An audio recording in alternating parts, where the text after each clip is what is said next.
Na aula de hoje, então, continuação, meditações no Evangelho de Mateus, uma continuação direta da aula anterior que o nosso irmão Kleberson trouxe para nós, que se encontra ali em Mateus 12, dos versículos 14 a 21.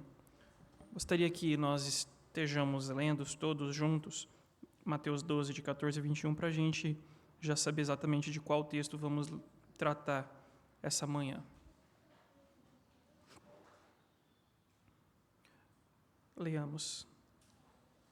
Retirando-se, porém, os fariseus conspiravam contra ele, sobre como lhe tirariam a vida. Mas Jesus, sabendo disso, afastou-se dali. Muitos o seguiam, e a todos ele curou, advertindo-lhes, porém, que o não expusessem à publicidade, para se cumprir o que foi dito por intermédio do profeta Isaías.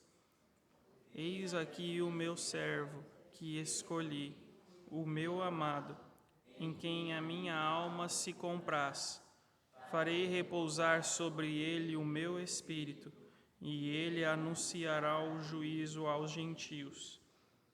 Não contenderá, nem gritará, nem alguém ouvirá nas praças a sua voz. Não esmagará a cana quebrada, nem apagará a torcida que fumega, até que faça vencedor o juízo. E no seu nome esperarão os gentios. Amém. Então, uma pequena recapitulação.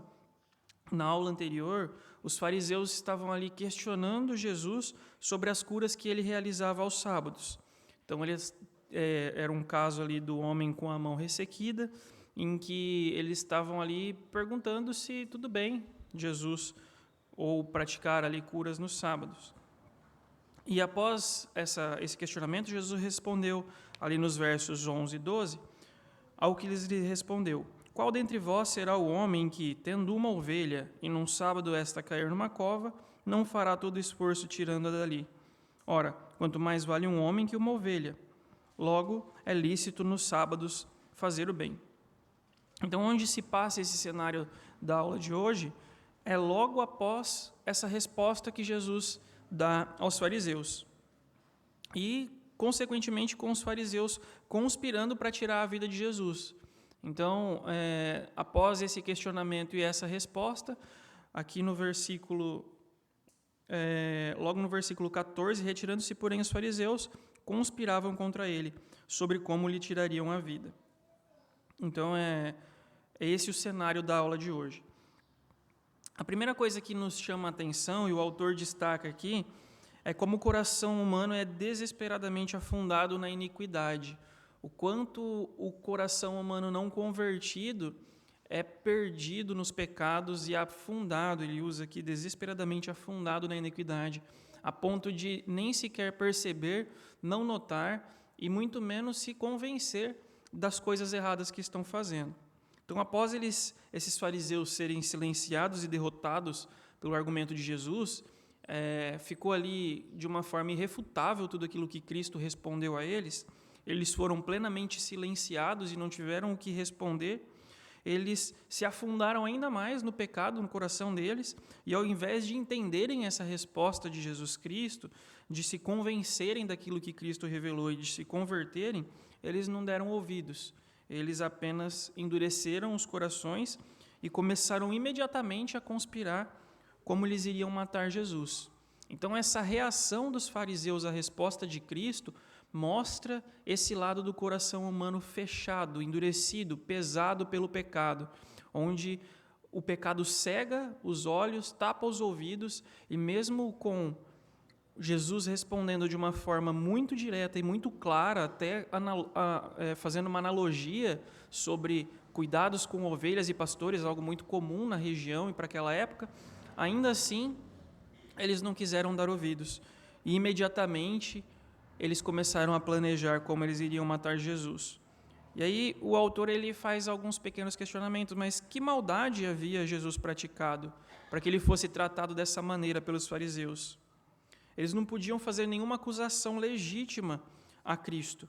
Tanto é que eles não responderam nada depois desse argumento de Jesus. Ou seja, eles perguntaram, olha, é lícito?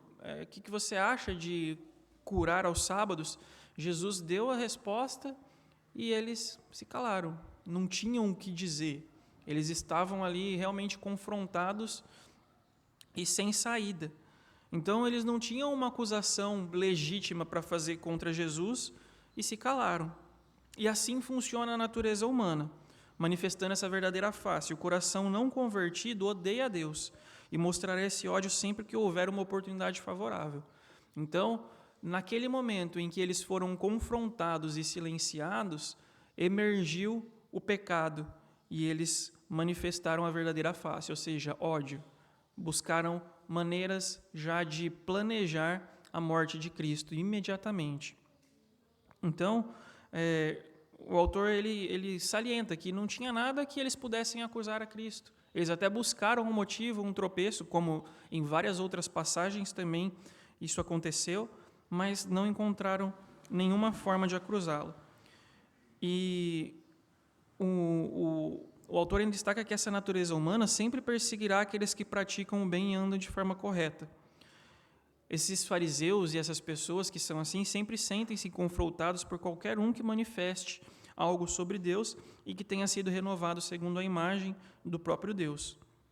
Então, é um comportamento comum nesses fariseus e algo que a gente nota hoje em dia. Pessoas que são confrontadas através das suas opiniões, dos seus pecados e são expostas aos seus erros, têm duas saídas ou duas alternativas, as que se convertem e as que se endurecem o coração. E nesses casos, o ódio em que o coração é endurecido muitas vezes aflora. O autor ainda destaca, por que tantos profetas do Senhor foram mortos? Por que os apóstolos foram rejeitados? Por que os primeiros mártires foram executados? Por que muitos foram queimados em fogueiras? De onde veio tanta rejeição a esses homens? De onde veio tanto ódio a ponto de serem mortos de formas tão cruéis, de serem perseguidos, de serem expulsos, encurralados, apedrejados, enforcados, decapitados, crucificados, queimados? Enfim, a criatividade humana para fazer o mal foi aos seus limites. E por que esses homens sofreram essas consequências? O autor também destaca, não foi nem por nenhum pecado que eles cometeram, nem por causa de alguma coisa errada que eles fizeram, alguma transgressão específica em que eles foram acusados e julgados sob aquela lei. Todos sofreram porque eram homens piedosos. Todos sofreram porque eram homens que estavam praticando bem, servindo a Deus, seguindo aquilo que a palavra os ordenara. E a natureza humana não convertida odeia os homens de Deus, porque odeia o próprio Deus. Ou seja, se nós ou qualquer outro é um espelho e mostra aquilo que Deus é, assim como os pecadores odeiam a Deus, vão também odiar as pessoas.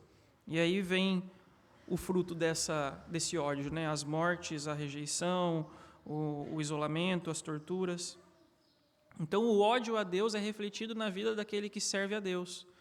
E assim também aconteceu com aqueles fariseus, acusando e tentando buscar maneiras de matar o próprio Cristo. Os verdadeiros crentes, eles recebem o mesmo tratamento que Jesus recebeu. Em 1 João 3,13 diz assim, irmãos, não vos maravilheis se o mundo vos odeia.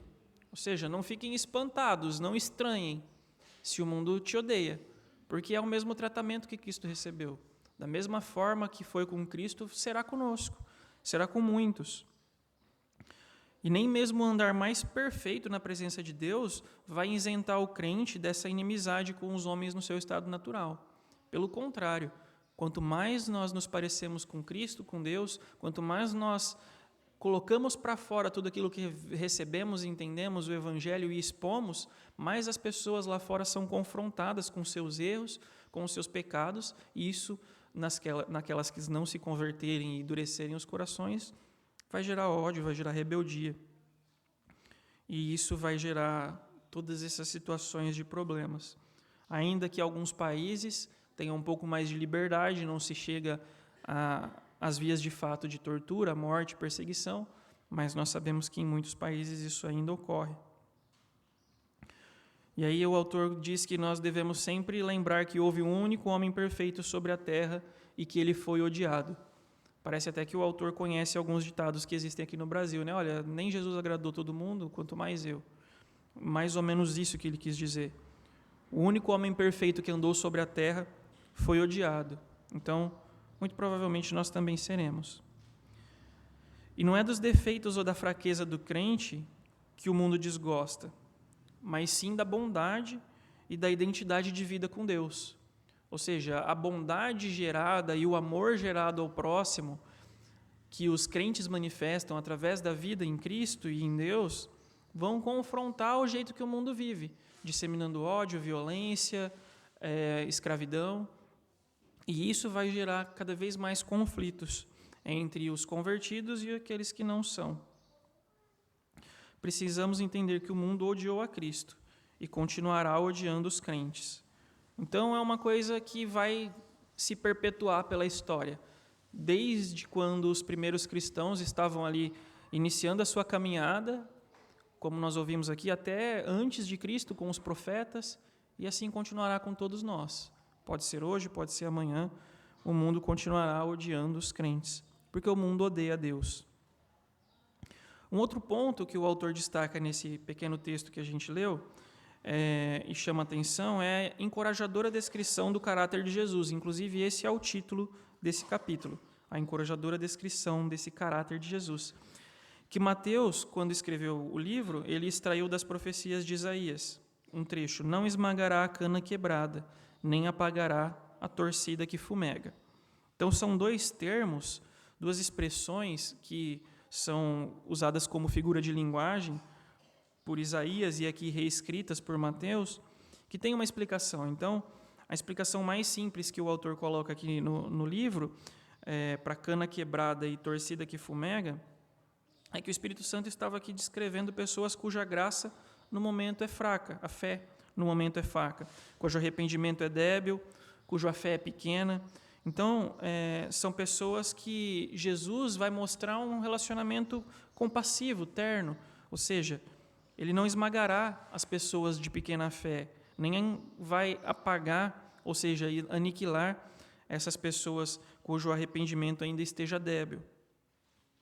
Embora a cana quebrada seja frágil, não será esmagada, e por menor que seja a torcida que fumega, não será apagada. Então, o autor destaca que essa doutrina, essa palavra de Isaías e reforçada por Mateus, deve trazer paz e esperança, consolo, conforto para todos, para nós que possamos auxiliar essas pessoas que estão fracas na fé e para as próprias pessoas que estão passando por esses momentos. Então, em todos os lugares, ele destaca que existem pessoas que ouvem o Evangelho, mas estão à beira de desistir dessa própria decisão. Pessoas que muitas vezes estão fraquejando, tropeçando, e que essas forças próprias parecem poucas, insuficientes para se manter em pé. Pessoas que vivem cheias de medo e desoladas, porque o seu conhecimento bíblico, a sua fé, a sua esperança e o seu amor podem parecer muito pequenos e insignificantes para eles mesmos. Então, essa passagem consola todos os crentes, em especial a esses, e que eles devem saber que a fé, embora fraca, confere ao possuidor dessa fé interesse real e verdadeiro em Cristo, tanto quanto a fé mais robusta. Embora não forneça o mesmo gozo, as mesmas alegrias, a mesma comunhão, mas é o interesse em Cristo, é o acreditar em Cristo, é o crer em Cristo, tanto quanto uma fé mais robusta. Ele faz uma analogia aqui, o autor do livro. Existe vida biológica tanto num recém-nascido quanto num homem adulto. Existe fogo em uma fagulha tanto quanto existe em uma chama mais ardente. Então, o que essa passagem quer dizer é que, mesmo que pouco, mesmo que pequeno, não importa o tamanho ou o formato, a fé existe. Ela pode ser fraca, pode ser falha, mas ela existe. E o que ele deixa bem claro é que uma fagulha de fé é infinitamente melhor do que uma escuridão. Uma fé pequena é muito melhor do que fé nenhuma. Então, ele nos incentiva a ajudar essas pessoas e ter um papel de encorajar eles nesses primeiros passos de caminhada em direção a Cristo. As pessoas que estão falhas na fé ou que estão, às vezes, padecendo pelo caminho com alguma dificuldade devem ser incentivadas, porque pouca fé é melhor do que fé nenhuma. Ele ainda ressalta que os ignorantes desse mundo podem escarnecer, zombar, o quanto eles quiserem, mas nós devemos ter a certeza de que canas quebradas e torcidas que fumegam são muito preciosas aos olhos de Deus. Ou seja, essas pessoas precisam de cuidado, precisam ser cuidadas. E aí no versículo destacado, no 20, que não esmagará, e no seu nome esperarão os gentios, ou seja, os gentios, todos os povos, esperam no nome de Cristo essa salvação, sejam eles fortes ou fracos na fé. Então, em resumo dessa aula de hoje, basicamente o que o livro nos traz é sobre a atitude dos fariseus e o comportamento de ódio que o pecado traz, arraigado no coração do homem, e como isso é fácil de acontecer quando eles são confrontados e não existe resposta, a não ser mesmo a ingratidão e a falta de amor e reconhecimento a Cristo, e sobre essa descrição encorajadora do caráter de Cristo, que ele veio para não ter contenda nem gritaria e também não vai esmagar a cana quebrada e nem apagar uma pequena fagulha de fé que exista no coração daqueles que o aceitam. Que sirva de consolo, que sirva de motivação para nós e para ajudarmos essas pessoas que também precisam. E que possamos entender que sofreremos sim ódio, que podemos sofrer perseguição no mundo, mas que isso é por refletir o caráter de Deus. Assim como Cristo foi odiado e como o mundo odeia a Deus, também odiará os crentes, porque odeiam a Deus. Amém?